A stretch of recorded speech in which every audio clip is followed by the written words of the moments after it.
Good evening, every pony and every creature. Welcome to tonight's podcast and talk show here at DAG. As always, this is Dratta Arcana, your host, and welcome to Dratta Talks. And joining me tonight is special guest. Hi, everyone. It's Midnight Premiere. Welcome back. I feel like that we did one not too terribly long ago. Yeah, thank you for having me back. Well, thank you for coming back. It's always good to hear different viewpoints from different people in the fandom. And tonight, we're actually going to be talking a little bit more about one of the communities in the fandom. Oh, yes. Let's do this. All right. So, you, Midnight, you're part of the art community and probably you've been around longer, definitely longer than I have. I've only been in the fandom for so long, and I've been part of a couple other communities as well. But the art community seems to be the thing that kind of holds the fandom together, at least convention-wise. Would you say that's about accurate? I think that it's definitely become kind of the face of conventions and design. We're usually the first thing people see and the last thing people see when they're coming and leaving from conventions, con books, all that good stuff. Oh yeah. And there's a lot of artists in the fandom. I mean, you got so many artists that do various degrees of styles and arts. Last time we talked about, how to become a Brony artist, and there are a lot, and I do believe you guys kind of run the fandom. If it wasn't for your art, which is amazing, I don't know, it's kind of like the art community, but aside from a lot of us seeing the art community as, the face and stuff, we also there's also connections in the art community, and a lot of artists seem to be, hang out in spots and work together. You got some sections of artists that, there's different. Basically, I guess what I'm trying to say is you guys are all connected, both vocally and in chats and stuff. Is that correct? Oh yeah, there's definitely a lot of cross connections going on with vendors and staff artists, different artists from the fandom. Mm-hmm. So, in your experience, when you go to like BronyCon, and what kind of how does the art community kind of like come together for these conventions? Because I honestly don't know. Honestly, like I said in the last podcast, I could fangirl about people all day. It's such a good community. Usually the vendors assemble, the Thursday before a convention to do setup. So the day before, we all arrive. We've got our maximum of 50-pound, 4 suitcases apiece. We've got bags under our eyes. We gather together in the vendor hall and set up our wares, and just kind of hang out. We procrastinate setting up so that we can talk and go over, explore the new people, see what new merchandise people have made. That's kind of our little pre-crazy hangout. Yeah, and I know that there's a lot of overlap between some of the communities, and I know that there's some artists in the analyst community that overlap with the art community, and I don't know whether, the ones that are artists in the analyst community, whether or not you guys ever interact, because I know you got it seems like that there's branches of the art community. I think so. I know definitely I've seen different for example, yeah, any sort of community guests hanging around the vendor hall. I personally haven't talked to a lot of the analysts. I think they have cliques, and I just haven't met them yet properly. Okay. But yeah, they definitely are part of the big artist family. Yeah, and that's something that I think is interesting about the Brony fandom. And I'm gonna branch out here because I'm familiar with. I have some friends that are also in like the furry fandom. I got friends who are, in other fandoms. And one of the things that I think the Brony fandom and especially the art community, it seems almost like the art community in the Brony fandom surpasses all other art communities as far as friendliness, as far as um, working together. And I think the art you guys create definitely beats those out. I don't know whether you've seen some of the art from the other fandoms or not, but I think that you know, so Huh. I didn't. Oh, well, I'm not. I'm kind of dipping a toe into the furry fandom as of late. But that's really cool. That's good to hear. Our community is definitely so welcoming. I mean, I know people say that all the time, but you never really know until you've experienced it firsthand. It's a culture shock, really.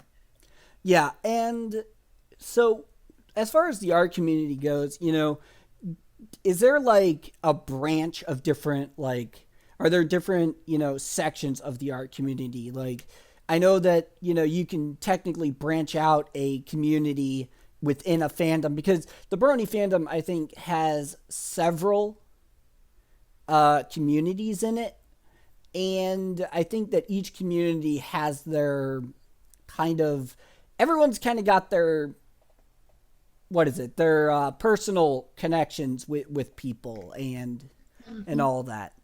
So is there like a specific group that you tend to hang out with at conventions? Personally, it started just as a group of my first group was just formed on Skype. We were very casual. Um, and that was back in 2015, I think was my first convention.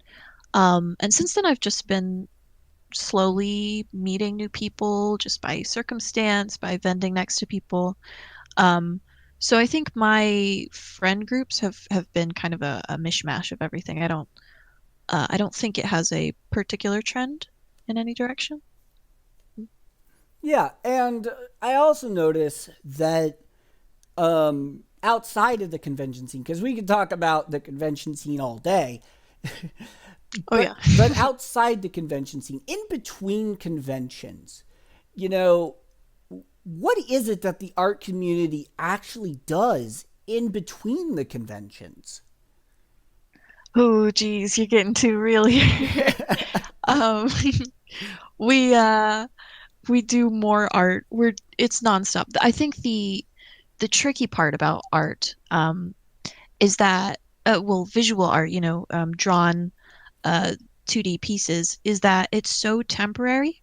So when people are looking at a piece of art, um, it's very easy for them to say, "Oh, that's nice. Okay, not on to the next thing." It's a click on Twitter or uh, was on DeviantArt before that died. But it's harder to get a grasp of people with a visual medium, even though, people spend hours and hours and weeks on a huge complex piece. You can only grab a person for so long, a lot of the time. Whereas if someone makes a video, then you're roping them in for the full length of this video or a podcast, et cetera, et cetera. Um, so we have to work all the time to stay relevant. We have to always keep up with the episodes or keep making new merchandise to because the next convention's it's in 2 months. So now we have a week to come up with 100 new designs, and there's so many cool ideas, and there's no time, and there's no sleep, and it's um, I think most artists are trying to find a balance between being the artist that they expect themselves to be and maintaining that proper schedule and the proper professionalism and getting enough sleep. Yeah, and I always hear about all the artists like not getting enough sleep. You guys don't sleep enough. You guys are working all the time. I keep hearing this. What does that actually mean? Um, well, let's say, for example, that I may have chatted with a friend a few days ago at 4 in the morning because he was drawing up late. I know plenty of people who will live stream their artwork. One of my friends will pass out because because he live streams for periods of 6 to 8 hours. And mind you, this is not good. These behaviors I do not condone at all. It's not uh, a this is not what you have to do to be an artist. This is being too much of an artist for your own good. Um, so I think a lot of people have, especially maybe in the community of My Little Pony, where there are new episodes coming out.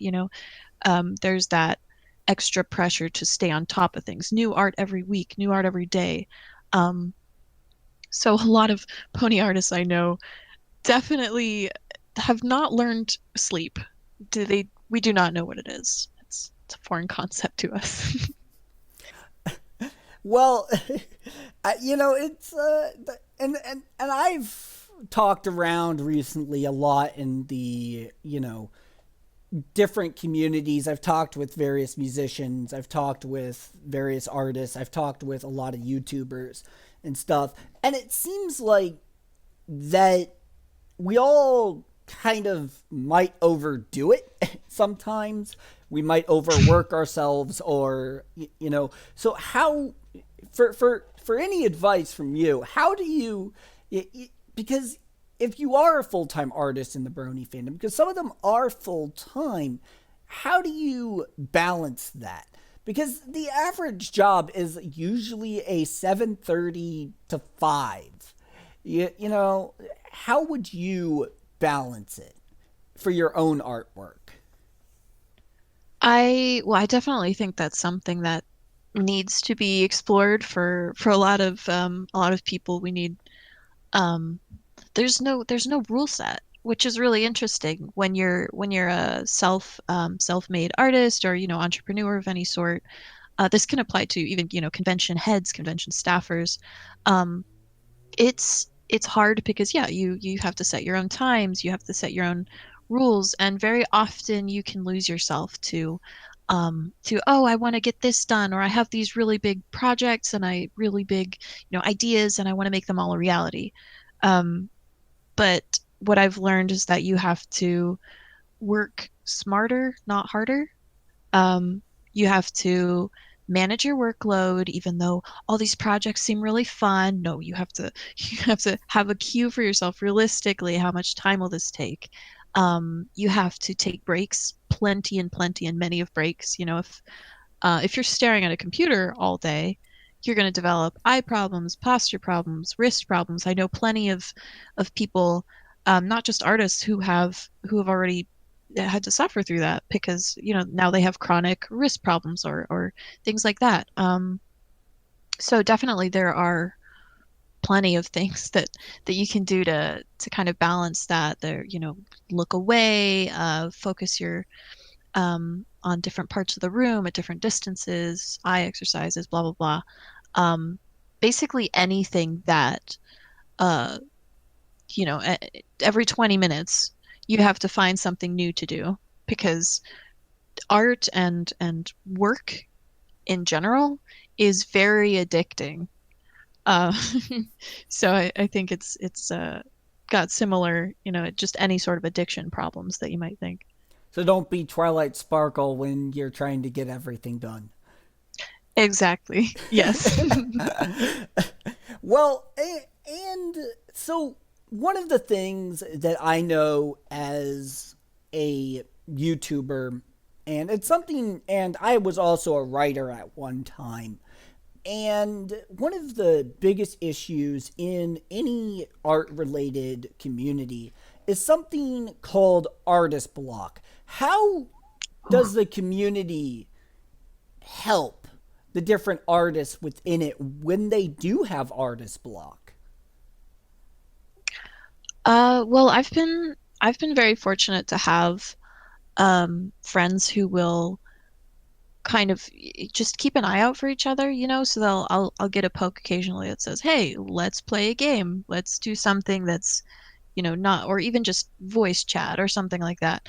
Um, and because of that, it's kind of forced me to get out of my head, which is a problem that, yeah, I and everyone else suffers all the time, um, in different strokes. And so just, having people around to support you and kind of encourage, um, just togetherness. Like you don't have to draw for the fandom. You don't have to be a creator in the fandom to be part of it. You know what I mean? It's a lot of people kind of measure their self-worth based on their creative output. And I think that's a really dangerous mindset to have.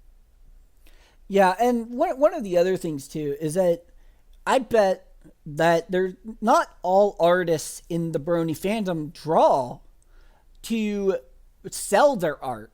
Some of them just draw art just to do it. I think that we oftentimes refer to. I feel like that there's a misconception on the art community when we talk about the art community is we talk about the artists that do things professionally, that they're selling their art at a table or they're selling at the conventions. But because those are the artists that we see all the time, I bet that there's a portion of the artists that actually don't have a table, don't do commissions, and just draw for fun. Yeah, way back in 2013, 14, 15, when DeviantArt was still uh active for, I don't know, it seems in general to be dead nowadays, but um way back when I first got on DeviantArt on my Pony account, we just had casual communities. That's where I met my first vending group, is just through learning about people who drew for fun, on DeviantArt. We would have um we'd join in each other's live streams, watch each other draw, watch a movie. It was not at all based on monetary value or output. It was just, hey, I want to draw my character today. We would draw each other's OCs. We would just kind of enjoy company without expectations. I And miss those days. yeah, and there have been these expectations of you guys. It always feels like you guys are under pressure to make the best looking art, and that can be a challenge in and of Oh yeah. itself. For sure. It's hard, especially when you get in the mindset of, your creative output is all you are as a person. So if you're not doing as well as a different artist, that you're worth less than them, or you're a horrible person, you should just give up.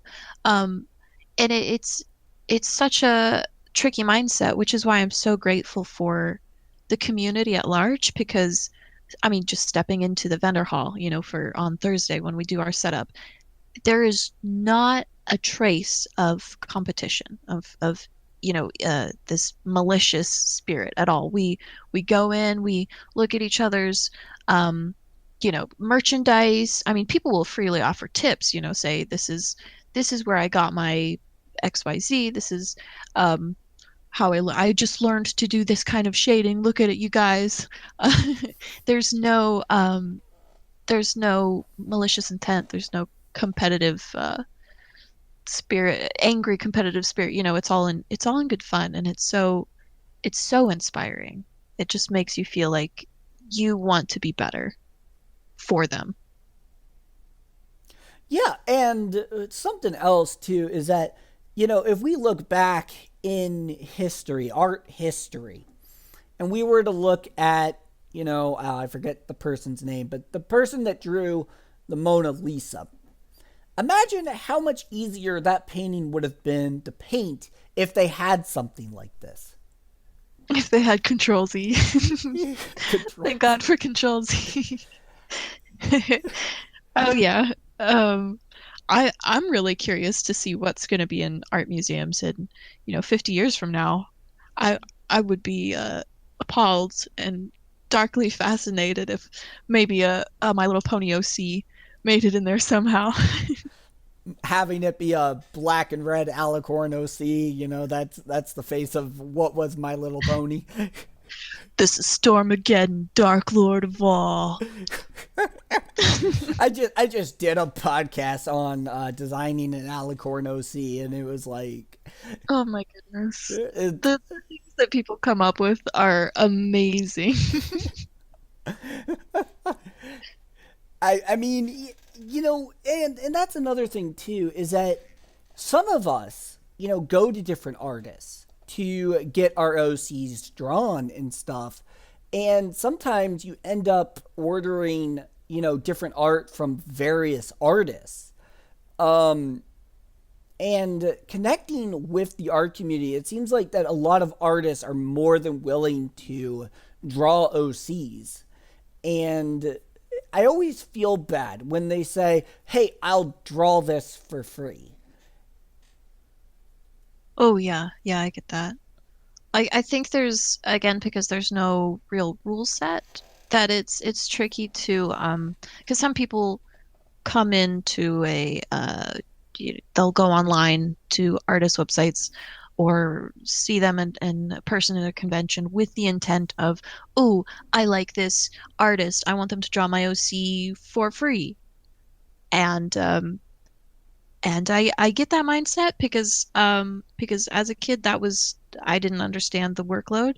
Um and now as an artist it's kind of old old news. So I think that uh all the people who really especially the people that aren't artists but go out of their way to to even give the artist a couple bucks as a tip for a commission or something, or um just have that extra word, or go out of their way to, even if they can't afford a commission, to share it around. That's always really appreciated because I know so many artists who underprice their work and who go out of their way to provide extra customer service and all this kind of stuff when really they're kind of putting themselves down. So it's always tricky finding that balance, I think. Hmm. Yeah, and I always what I do is that I always ask the artist, how much do you want for this? Because honestly, I always feel like that some artists just don't know the value of their time, and that's something that takes time to learn. Because there is that phrase, time is money. And regardless of how you take that, you know, I think that it's important to know. And I feel like that, some artists like you, Midnight, who really know what their art is worth. Maybe you guys can help the ones that are just starting out, figure out, okay, how much is my art actually going to be worth or whatever. I feel like that we're at a point in the fandom where everyone that's currently known through the fandom is known through the fandom. And then it feels like that a lot of artists and especially the YouTubers aren't doing as many collabs anymore. Yeah, in some ways, I think the community's kind of closed itself to just that kind of oh, I'll draw things for free, or I'll be open to collaborations because people are being, or maybe the workload is more because there are fewer artists in the fandom, or um, yeah, it's funny because when I first started uh, opening commissions, I would offer full-size pieces for digital full-size shaded pieces for 25 DeviantArt points, which for those of you who are not familiar, that is less than 25 cents. Um, so it's always a trial and error. It's kind of what some people price it based on minimum wage, for example, $7.25 for US currency. Um, they judge it based on their time. They judge it based on uh, what they like to do. So some people will charge less for sketches because they're really good at those. They can whip them out really fast. I know that um, for things like ponies, I've drawn 100 million ponies. I could whip them out much quicker than I can a Hydra with a black and white mane or something like that.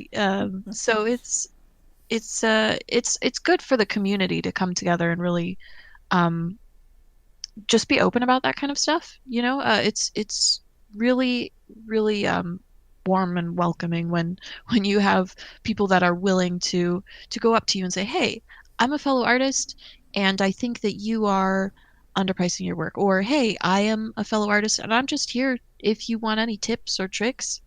If you're new in the fandom." And most everyone I've met is very willing to help. So I always encourage new artists or new just people in the fandom to always take advantage of the opportunities they're given at a convention, to explore the vendor hall, to meet people, to network, essentially. Yeah, and especially with the last BronyCon coming up, I know a lot of people are going to be there, and I look forward to hopefully making a few connections, making a few friends and stuff there. And there's going to be a lot of artists there too. And I know that tables are kind of challenging to get right now, but it's not just the convention scene or the online art community either.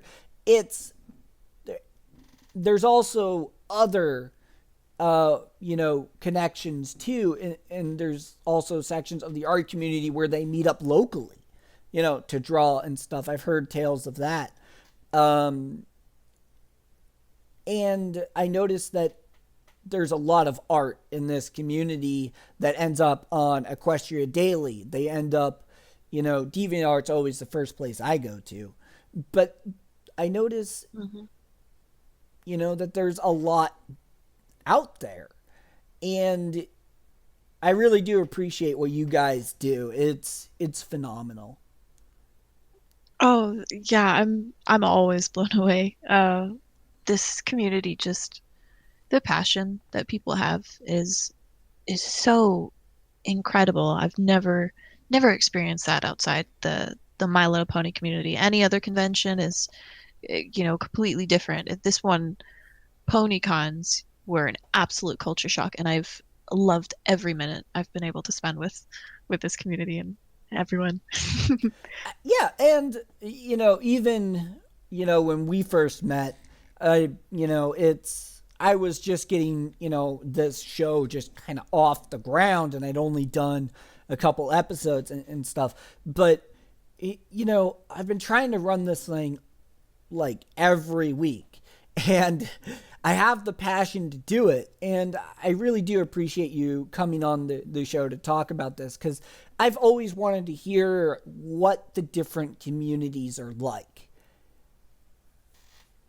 Yeah, thank you for having me. It's always cool to see for myself too, just how other people view the community and how people respond and react to, the artists and y'all's perspective. So it's really interesting for me as well. Yeah, and because we have so many different artists, there are types of art that we won't talk about to keep to keep things PG. Yes. But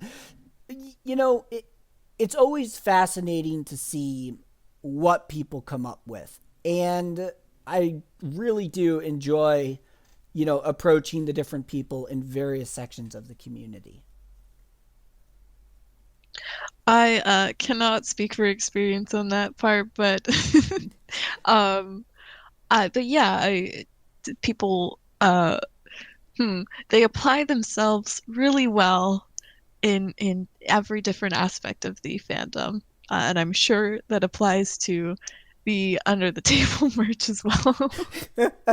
All right. Well, on that note, do you have any final thoughts? Midnight premiere. No, thank you so much for having me. Everyone subscribe to Dratta Arcana. Thank you. Well, I'll have to thank you. bring some people on next time. Yes, definitely. And as always, guys, just as Midnight said, please subscribe if you like this video. And as always, this is your host, Dratta Arcana, at Dratta Talks.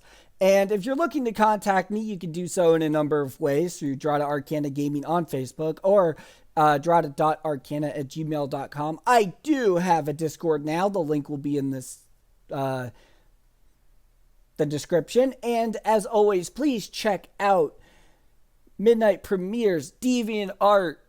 It's amazing. And as always, this is Dratta Arcana with special guest Midnight Premiere. Thanks for having me. Thank you, and you guys have a great night.